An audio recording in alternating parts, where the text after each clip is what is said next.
Hello good morning students. हम last chapter कर रहे हैं केमिस्ट्री का 10th क्लास का।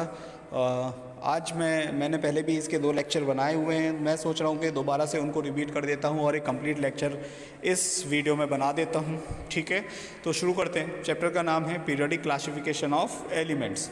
सो क्लासिफिकेशन ऑफ एलिमेंट्स, तो क्लासिफिकेशन ऑफ एलिमेंट्स क्या है? सिस्टमेटिक अरेंजमेंट करना एलिमेंट्स को इस तरह से कि एलिमेंट्स जो हैं सिमिलर प्रॉपर्टीज़ के वो एक साथ आ जाएं, जबकि जो डिसिमिलर प्रॉपर्टीज़ के हैं वो क्या हो जाएं, एक दूसरे से सेपरेट हो जाएं।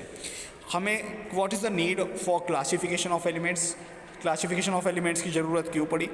सो as we all know that total they are 114 elements known as present, and it is not easy to study each and every element. So we need to classify those elements in a systematic way. So that's why we have classified the elements. So जो हमने इस systematic तरीके से एक systematic order में जो elements को arrange किया है उनकी स्टडी को ईजी बनाने के लिए, उसी को हम क्या बोलते हैं, इसीलिए हमें क्या ज़रूरत पड़ी? क्लासिफिकेशन ऑफ एलिमेंट्स की ज़रूरत पड़ी। सो कौन कौन से अटैम्प्ट्स थे जो इससे पहले हुए एलिमेंट्स को क्लासीफाई करने के लिए? सो दो सबसे पहले कौन थे? डोबेरिनियर्स लॉ ऑफ ट्रायड्स। डोबेरिनियर्स ने क्या किया?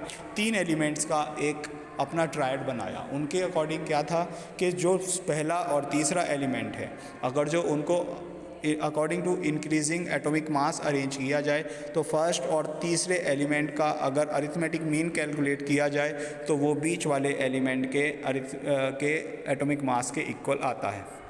तो जर्मन साइंटिस्ट थे J.W. डोबेरिनियर, 1871 में इन्होंने बताया कि एक ग्रुप ऑफ 3 एलिमेंट्स अगर जो बनाया जाता है सिमिलर प्रॉपर्टीज़ का, जिसे उन्होंने क्या कहा? ट्रायड।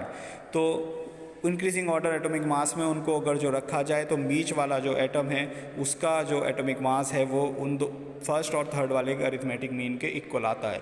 फॉर एन एग्जांपल उन्होंने एक ट्रायड बनाया लिथियम, सोडियम और पोटेशियम का, जिसमें कि लिथियम का एटॉमिक मास 7 और पोटेशियम का 39। दोनों का अगर हम अरिथमेटिक मीन कैलकुलेट करते हैं तो वो 23 आता है, which is equal to the atomic mass of sodium. ठीक है, ऐसे ही कुछ और ट्रायड उन्होंने बनाए जो कि यहाँ पे स्क्रीन पे आप लोग देख सकते हैं।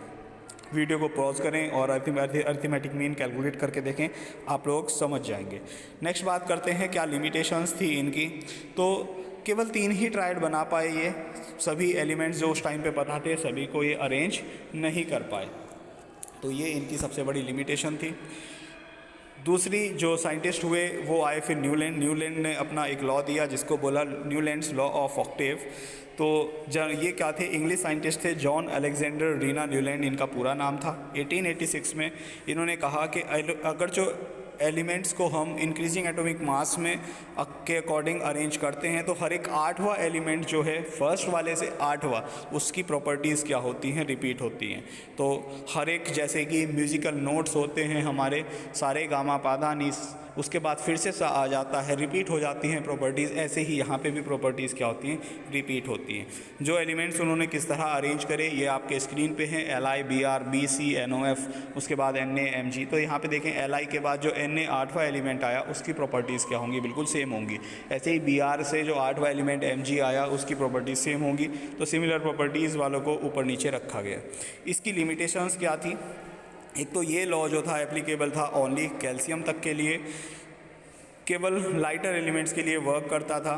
उस टाइम पे हमें 56 एलिमेंट्स का पता था, मगर उन्होंने क्या कहा कि और ज़्यादा एलिमेंट्स इससे ज़्यादा डिस्कवर नहीं होंगे। ये भी उनकी बात क्या हुई? गलत साबित हुई। Newland in some case put 2 elements in the same slot, कुछ एलिमेंट्स को उन्होंने सेम स्लॉट में रखा, ये भी उनकी क्या थी? लिमिटेशन थी। एग्जाम्पल जैसे कि कोबाल्ट और निकल को एक ही स्लॉट में रख दिया था। नेक्स्ट फिर मेंडलीव आए, मेंडलीव क्लासिफिकेशन ऑफ एलिमेंट्स। 1869 में ये रशियन केमिस्ट्री टीचर थे, दिमित्री इवानकोविच मेंडलीव इनका पूरा नाम था। स्लाइटली मॉडिफाइड, थोड़ा सा न्यूलैंड्स ऑक्टेव को इन्होंने मॉडिफाई किया और उस टाइम पे जो 63 एलिमेंट्स थे उनको इंक्रीजिंग एटॉमिक मास के अकॉर्डिंग अरेंज किया और इन्होंने पाया कि एक रेगुलर इंटरवल के बाद प्रॉपर्टीज़ एलिमेंट्स की क्या होती हैं, रिपीट होती हैं। और यही जो रिपीटेशन है प्रॉपर्टीज़ का, यही क्या कहलाता है, मेंडलीव पीरियोडिक लॉ कहलाता है। इनको इन्होंने मॉडर्न अपने अकॉर्डिंग अरेंज किया।